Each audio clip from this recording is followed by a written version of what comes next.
میرے اوپر یہ الزام لگا کہ پورے میڈیا میں چلایا گیا، اور یہ پی ایم ایل این کا میڈیا سیل کرتا ہے، کہ میں نے 15,000 ایکڑ زمین گورنمنٹ سے لی ہے 264 روپے پر ایکڑ کے حساب سے. اچھا. اور میرے خلاف یہ لکھا گیا کہ جی میری تصویر ساتھ کہ یہ آدمی جس نے خود 15,000 ایکڑ زمین لی ہے 264 روپے پہ، یہ دوسروں پہ انگلی اٹھا رہا ہے کہ جی یہ انہوں نے کرپشن کی ہے. اس کا اپنا ضمیر دیکھیں. اب پہلی بات تو یہ کہ میرا اپنا ذاتی طور پہ اور میرے خاندان کا دور دور دور دور کسی بھی پشت میں زراعت سے، ایگریکلچر سے کوئی واسطہ ہے ہی نہیں. ہم لوگ زراعت کے پیشے سے منسلک نہیں ہیں. ہمارا کام پڑھ لکھ کے جابس کرنا، اور سارا خاندان یہی کرتا ہے، آگے میرے بچے بھی یہ کر رہے ہیں.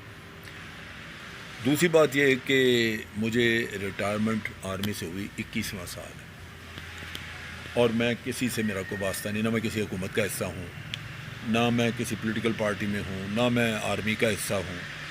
میں کسی کو کیا فائدہ پہنچا سکتا ہوں جو مجھے کو دے؟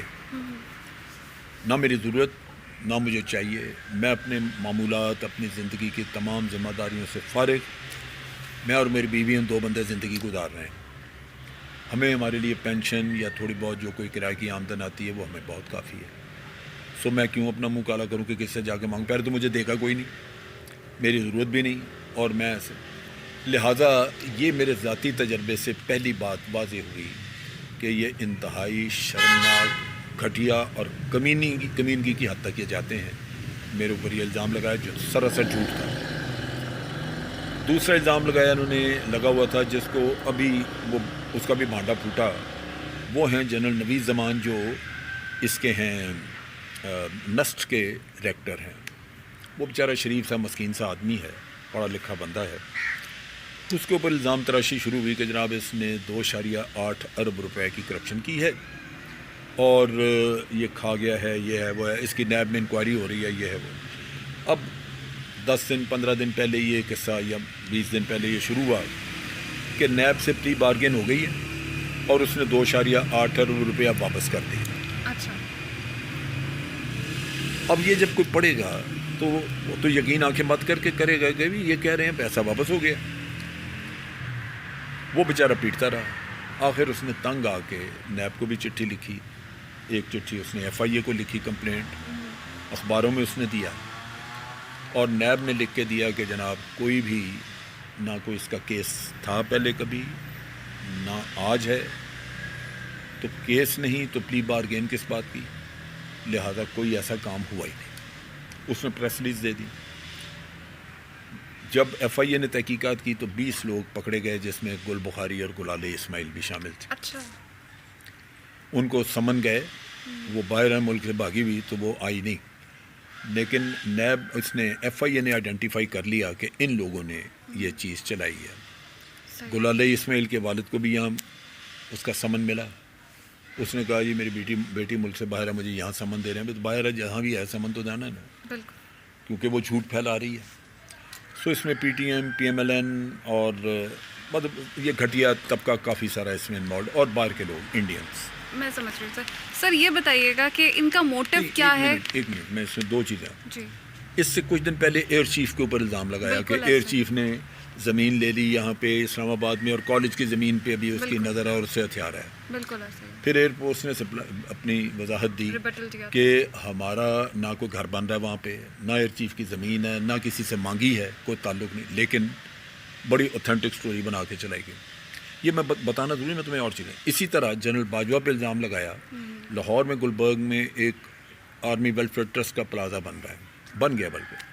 اس پہ الزام لگایا کہ جناب یہ باجوہ صاحب اس کا بیٹا بنا رہے ہیں. پورے لاہور میں پھیل گئی. مجھے لاہور سے ٹیلی فون آنے شروع ہوئے کہ یہ سر بڑی عجیب بات ہے، یہ کیا، کہاں سے آیا، یہ تو اربوں روپے کا پروجیکٹ ہے. وہ چیک کیا، پتہ چلا جی آرمی ویلفیئر کا ہے، جو کہ ایک باہر سپریٹ سول آرگنائزیشن کے طور پہ ہم چلاتے ہیں، اور باجوہ صاحب کا اس کا دور دور سے کوئی واسطہ نہیں. اس سے بھی بڑھ کے جو شرمناک چیز ہوئی وہ یہ کہ جب عمران خان حکومت میں آئے تو انہوں نے آ کے پرائم منسٹر ہاؤس کی گاڑیاں بیچنی شروع کی. یاد ہے آپ کو؟ بالکل. وہ گاڑیاں نیلام کر رہے تھے. اس اسنا میں ایک لیٹر جی ایچ کیو کی طرف سے ایشو ہوا، انٹرنیٹ پہ آیا. اس میں لکھا ہوا تھا انڈس موٹر کراچی ٹویوٹا والوں کو کہ فوج کو 2500 2500 نئی گاڑیاں چاہیے فوراً ڈلیور کی جائے، اربوں روپے کا قصہ.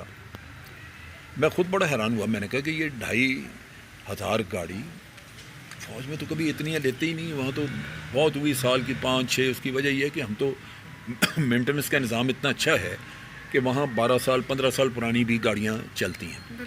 ہمیں میرے پاس تھی 12 سال پرانی اسٹاف کار جب میں لیفٹیننٹ جنرل تھا، بہترین چلتی تھی. میں نے وہ فوراً جی ایچ کو بھیجا لیٹر کہ جی یہ انہوں نے دیکھتے کہا کہ ہے تو یہ جعلی، لیکن پھر بھی ہم کنفرمیشن کرتے ہیں منسٹری ڈیفینس ISI.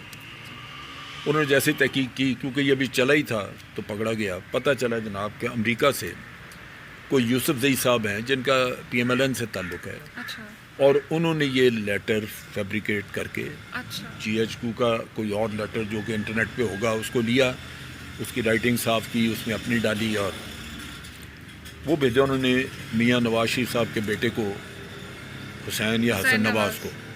اس نے آگے یہاں پہ وہ جو بکاؤ جرنلسٹ ہیں ان کو بھیجا. انہوں نے آگے پھیلانا شروع کیا. میں نے بعد میں ان جرنلسٹ کے 1-2 کے نام بھی اپنے واٹس ایپ میسیجز میں دیے. پھر وہ بھاگ دوڑ ان کی شروع ہوئی. یہ وہ کہانی ہے.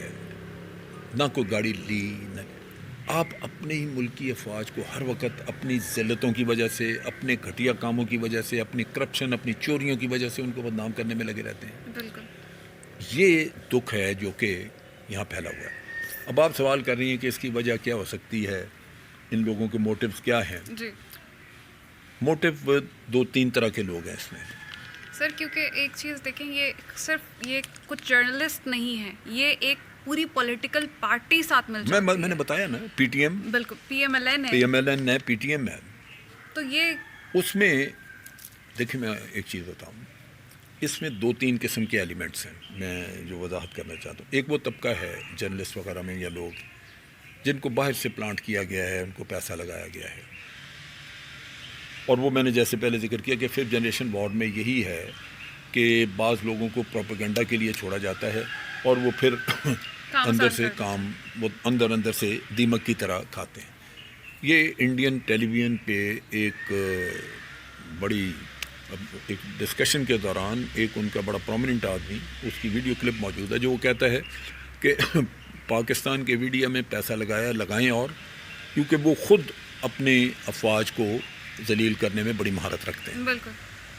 سو یہ جرنلسٹ کے بارے میں کہا، جرنلسٹ کے بارے میں کہا تھا، بڑا واضح ہے. سو جرنلسٹ اس طبقے میں موجود ہیں کوئی جو یہ کام کرتے ہیں. دوسری طرف یہ ہے کہ میاں نواز شریف نے اپنی تمام چوری چکاری، جس میں کہ کوئی شک نہیں ہے کہ اس نے لوٹ مار کی ہے، اس کی وجہ ثبوت نہیں، اس کی وجہ اس کے جھوٹ ہیں. بالکل ایسے ہی. اس کے اور اس بیٹی کے جھوٹ ہیں جو پہلے دن سے وہ بولتے آئے ہیں، لگاتار انہوں نے جھوٹ بولے ہیں. تو اگر ان جھوٹ کو دیکھا جائے تو صاف سمجھ لگتی ہے. پھر جعل سازیاں، جعلی کاغذات بنا کے سپریم کورٹ میں دیے. انسان حیران رہ جاتا ہے کہ اتنے بڑے عہدوں پہ آپ پہنچ کے تو یہ حرکتیں کرتے ہیں، فیبریکیشنز. تو ان لوگوں نے اپنی عزت بچانے کے لیے یہ فوج پہ ڈال دیا. بالکل. باہر اپنے ووٹرز کو یہ میسیج دیا کہ یہ فوج کرا رہی ہے. فوج کا کیا؟ فوج GIT میں 2 لوگ ضرور موجود تھے. GIT میں انہوں نے کہنا شروع کیا فوج پہ کہ جی اگر یہ ISI نہ اس میں ہوتی تو یہ جو انہوں نے قصہ نکالا ہے یہ تو 10 سال میں نہیں یہ نکال سکتے تھے. یہ انفارمیشن 10 سال میں نکال سکتے تھے یا نہیں نکال سکتے. آپ یہ بتائیں کہ جو انفارمیشن نکالی وہ غلط ہے. بالکل. ٹھیک ہے نا. اگر مثال کے طور پہ آج احمد نورانی پہ میں الزام لگاؤں کہ احمد نورانی جو ہے وہ اس نے بدنام کیا فوج کو، یہ کیا وہ کیا، اگر وہ پاکستان میں بیٹھ کے یہ کام کرتا ہے تو میں اس کی نیت پہ شک نہ کرتا. جب وہ باہر سے مل کے کر رہا ہے تو میں نیت پہ بھی شک کر رہا ہوں. لیکن اگر اس نے انفارمیشن ٹھیک نکالی ہے تو انفارمیشن کو تو میں چیلنج نہیں کر سکتا نا. بالکل ایسے ہی. وہ تو میں نہیں، وہ تو پھر جس کی ہے وہ بھگتے گا. جی.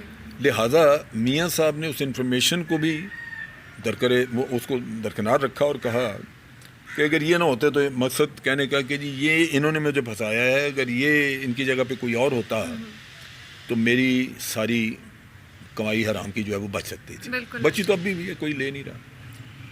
تو یہ وہ چیز ہے جو کہ جس نے پولیٹیکل فورسز کو لا کے ان کے اگینسٹ کھڑا کر دیا. اور یہ مریم کی بھی یہی سوچ ہے, وہ بھی یہی باپ کے ساتھ, دونوں جھوٹے ہیں. جی تو جھوٹ کو ملا کے کام چلانا ہے, لہٰذا وہ ایک مہم چلا رہے ہیں بیٹھ کے آرمی کے خلاف, اور اس میں کوئی شک نہیں ہے. جیسے ڈاؤن لیگس انہوں نے چلائی تھی باپ بیٹی نے, اس کے بعد کوئی سوال ہی پیدا نہیں ہوتا کہ آپ کسی اور چیز میں شک کریں کہ یہ ملوث نہیں ہے. تو دشمن کا اپنا کام, وہ آپ کے میڈیا کو استعمال کر رہا ہے, آپ کے بعض سیاستدانوں کو استعمال کر رہا ہے, افغانستان بعض کو کر رہا ہے یہاں پہ استعمال, جیسا پی ٹی ایم وغیرہ ہے, اور باقی یہ سیاستدان ہیں خاص طور پہ پی ایم ایل این جو سمجھتی ہے کہ ان کا یا ان کے لوگوں کو یہ بتایا گیا ہے کہ میاں صاحب کی مشکلات کی وجہ آرمی ہے. سر اگر ہم یہ دیکھیں تو اپوزیشن جو ہے اس وقت مطلب آرمی کے اوپر ڈائریکٹلی کیچڑ اچھال رہی ہے, ٹھیک ہے, اور اگر آپ ان سے کہیں, جبکہ ایک پولیٹیکل پارٹی دوسری پولیٹیکل پارٹی پہ اٹیک کرے تو سمجھ آتی ہے, لیکن جب ڈائریکٹلی اپنی افواج پہ اٹیک کرے تو ان کے مقصد جو ہیں وہ ہمیں ویزیبل ہونا شروع ہو جاتے ہیں کہ کیا ہیں, اور ایسا لگتا ہے جیسے وہ پاکستان کی پولیٹیکل پارٹی نہیں ہے, وہ کوئی بھارت کی ہے یا افغانستان کی ہے. دوسرا یہ دیکھیں کہ اگر ان سے بات کی جائے تو یہ کہتے ہیں کہ یہ کرپشن کے اسکینڈلس کے اوپر ہمیں نکالا جاتا ہے, ہمیں جیل بھیج دیا جاتا ہے, جبکہ کرپشن پروف نہیں ہوتی ہے. اور ابھی جب ان کا کرپشن کا اسکینڈل آیا تو ان کو ایٹ لیسٹ استعفیٰ تو قبول کر لینا چاہیے تھا. سر کیوں استعفیٰ, کیا سمجھتے ہیں قبول؟ میں یہ نہیں سمجھتا کہ استعفیٰ قبول کرنا چاہیے تھا یا نہیں, کیونکہ یہ پرائم منسٹر کا اختیار تھا, کیوں نہیں اس نے کیا. میں ہوتا میں شاید کر لیتا کہ بھئی یہ ایک آدمی دے رہا ہے استعفیٰ تو دے دیں, لیکن قطع نظر اس کے یہ ایک سیاسی قصہ ہے, عمران خان کے ساتھ یہ اسکور سیٹل کر سکتے ہیں کہ اس کی استعفیٰ لینا چاہیے تھا, نہیں لیا. لیکن دوسری طرف یہ ہے کہ یہ کہہ سکتے ہیں کہ انہوں نے کرپشنز نہیں کی, اور ان کو ایسے جھوٹے الزام ہیں ان کے اوپر. تو سر جب ان کو آج دن تک سزا ہوئی ہے کسی کو؟ وہ کہتے ہیں ہمیں جیل میں کتنی دفعہ, ہم کتنا عرصہ جیلوں میں گزار دیتے ہیں وداؤٹ اینی. جن کے اوپر الزامات ہیں ان کو دیکھیں, میاں صاحب کا 2 کیس میں وہ بار صورت میں سزا ہوئی ہے, وہ پروو. جیل ان کی پتہ کیا ہے, ایئر کنڈیشنر لگا ہوا ہے, خدمتی ایک ملا ہوا ہے, کھانا گھر سے آتا ہے, بیڈ ہے, میٹرس ہے,